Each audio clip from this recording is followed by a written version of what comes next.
जमालपुर शहर के विकास के साथ साथ जमालपुर नगर परिषद क्षेत्र तथा धरहरा प्रखंड क्षेत्र की सीमा से सटे फुल्का गांव के युवाओं के उत्थान की दिशा में लगातार अपना योगदान दे रहे सुप्रयास एनजीओ के प्रयास को फुल्का की माटी में जन्मे बेंगलोर के प्रसिद्ध प्राध्यापक प्रोफेसर विनय कुमार यादव ने फुल्का को आदर्श गांव बनाने का संकल्प लिया।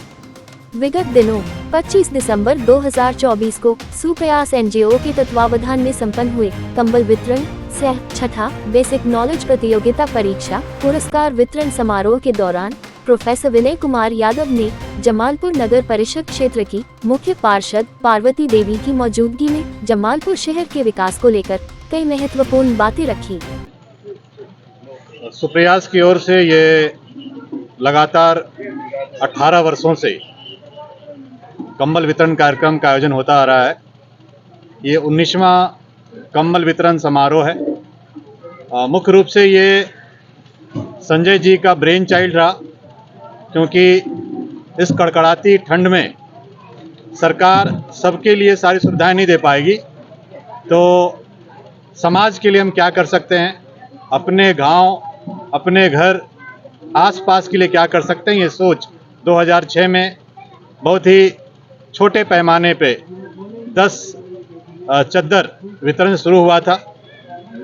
तत्पश्चात संजय बेंगलोर घूमने के लिए आया और उसने आग्रह किया कि क्यों नहीं गांव में कुछ किया जाए, और तब मेरा ध्यान इस ओर आया कि इतना बड़ा क्षेत्र और ठंड के मौसम में उनके पास तन को ढकने तक के लिए वस्त्र नहीं होता है, तो हम ग्रामवासी लाइक माइंडेड पीपुल क्या कर सकते हैं। वहीं से इस छोटे से प्रयास को पंख लगना शुरू हुआ और आज 2024 में देख रहे हैं लगभग हर साल हम लोग 500 से अधिक कंबल वितरित करते हैं। मुख्य उद्देश्य हमारा कंबल वितरण नहीं है, मुख्य उद्देश्य हमारा ये है कि इस अपने समाज को कैसे दुनिया के दौड़ में शामिल कर सकूं। 1980 का क्षेत्र जब समय था जबकि बिहार एक बीमारू राज्य था, कर्नाटक बीमारू राज्य था, राजस्थान, मध्य प्रदेश, उड़ीसा, लेकिन 2024 में लगभग हर राज्य उस बीमारू राज्य के कलंक से निकल गया है, बिहार नहीं निकल पाया है। क्या कारण है उसका?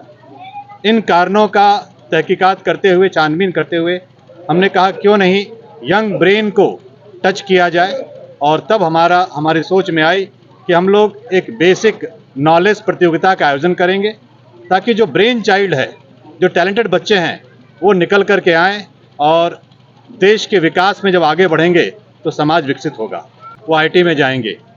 वो प्रयास हमें, क्योंकि समाज मुझे वहाँ लगा थोड़ा सा जागरूक नहीं है, क्योंकि जब हमने कार्यक्रम जो किया था, जो परीक्षा आयोजित की थी, उसमें बहुत कम बच्चे आ पाए थे, लेकिन ये बेसिक नॉलेज प्रतियोगिता हम लोग आयोजित करते चले आ रहे हैं, ताकि जो यंग ब्रेन है, जो यंग चाइल्ड है, वो आगे आए और इस परीक्षा के माध्यम से उसे ये पता लगे कि जब वो मैट्रिक करने के बाद, इंटर करने के बाद, डिग्री करने के बाद जब किसी कॉम्पिटिटिव एग्ज़ाम में जाएगा तो परीक्षा होगी कैसे, और इसमें अगर किसी को सहायता चाहिए आर्थिक रूप से, तो आज ये मंच काफ़ी सशक्त हो चुका है।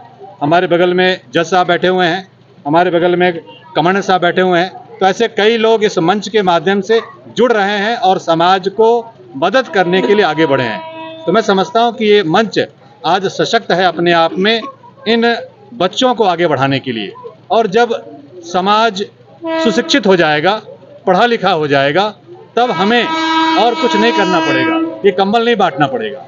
आज देश की सरकार को 5 किलो अनाज फ्री बांटना पड़ रहा है। क्यों? क्योंकि आज देश की जनता भूखी है, उन्हें बेसिक नीड में अनाज नहीं मिल रहा है, खाने के लिए नहीं मिल रहा है। तो अगर हम उसे खाने के कमाने के लायक बना दें तो ये मांगने की नौबत नहीं आएगी। और मैं एक ऐसे देश का भविष्य देख रहा हूँ, मैं एक ऐसा देश चाहता हूँ, मैं अपना एक ऐसा राज्य चाहता हूँ जहाँ हम किसी से मांगे ना, बल्कि हर किसी के अंदर की काबिलियत को थोड़ी ऊर्जा दे दें, थोड़ा सा अगर उन्हें सहारा दे दे तो खुद कमाने में सक्षम हो और लोगों की मदद करने में सक्षम हो। तो हमारा जो मूल मंत्र है, मूल चाहत ये है कि बिहार की प्रतिभा को एक तरह से सहारा मिल जाए, ताकि बिहार अपने आप में आत्मनिर्भर सही मायने में बढ़े, किसे मांगने के लिए न जाए। क्योंकि आज मैं देश के लगभग हर राज्य में जाता हूं और ये देखता हूं कि बिहार की श्रम शक्ति मजदूर से लेकर के आईएएस से लेकर आईपीएस से लेकर के उद्योगपति तक वो बिहार के कहीं और काम कर रहे होते हैं। अगर इन प्रतिभा को हम जो बाहर जाके रह गए हैं उन्हें बुलाना है और उन्हें रिक्वेस्ट करना है कि ये जो यंग ब्रेन है, जो यंग चाइल्ड हैं, इनकी आप अगर थोड़ी मदद कर दें तो बिहार अपने आप में संपन्न हो जाएगा। और जो एक गाली के रूप में हर राज्य में बिहारी शब्द इस्तेमाल होता है, वो एक गर्व के रूप में हो। मेरा और पूरे सुप्रयास का यही कोशिश है। इसीलिए हमने नाम भी सोचा कि हम प्रयास कर रहे हैं, तो हम सिर्फ प्रयास नहीं कर रहे हैं, हम एक सुप्रयास कर रहे हैं, अच्छा प्रयास कर रहे हैं और इसका परिणाम आना शुरू हुआ है। और मैं समझता हूँ कि आने वाले 5 से 10 साल के अंदर हम अपने इस कार्यक्रम में, अपने इस विजन में सफल होंगे। आपने शिक्षा के क्षेत्र में बच्चों को आगे बढ़ाने की बात कही, जी। लेकिन सरकारी विद्यालयों में तो शिक्षा की जो भी व्यवस्था है सरकार प्रयास कर रही है, लेकिन जो बच्चे पुस्तकों के अभाव में अपनी आगे की पढ़ाई नहीं कर पाते हैं, कंपटीशन की तैयारी नहीं कर पाते, उनके लिए जो बेसिक नीड है, एक लाइब्रेरी होनी चाहिए।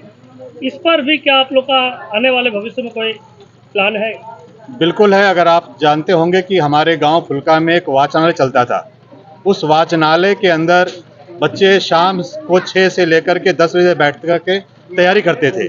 और आज हम सकते हैं ग्रुप सी, ग्रुप डी में फुल्का और आसपास के कई बच्चे इस परीक्षा में पास होकर के आज नौकरी कर रहे हैं। आज जज साहब से बात हो रही थी, ये छपरा में आज जज हैं, इन्होंने अपने गांव में भी पुस्तकालय खोला हुआ है। तो हमारा ये प्रयास है कि इस तरह के लोगों को जोड़ करके लगभग गांव में हम पुस्तकालय या पढ़ने के लिए जो आवश्यक सामग्री हैं, जो भी उनको मैगजीन चाहिए या जो भी वस्तु उनको चाहिए, ये हम उपलब्ध कराएंगे ताकि ये बच्चे इस चीज़ के अभाव में पढ़ने में पीछे ना रह जाएं। ये हमारा प्रयास है। इस दौरान मुख्य पार्षद पार्वती देवी ने सुप्रयास एनजीओ के प्रयास की सराहना की। संस्था आगे देश को हम सहयोग करेंगे। संजय जी बहुत अच्छा काम कर रहा है, 19वां साल से वितरण कर रहा है। वहीं सुप्रयास एनजीओ के सचिव संजय यादव ने शिक्षा के क्षेत्र में संगठन के कार्य के विस्तार की बात रखी। आज जो प्रोग्राम है यह सभी प्रबुद्ध लोगों के सहयोग से है और हम चाहते हैं कि समाज विकसित हो, सब हो, शिक्षित हो, और यह तभी संभव है जब भी सभी लोगों का प्रयास रहेगा और इस स्तर में हम लोग लगे हुए हैं।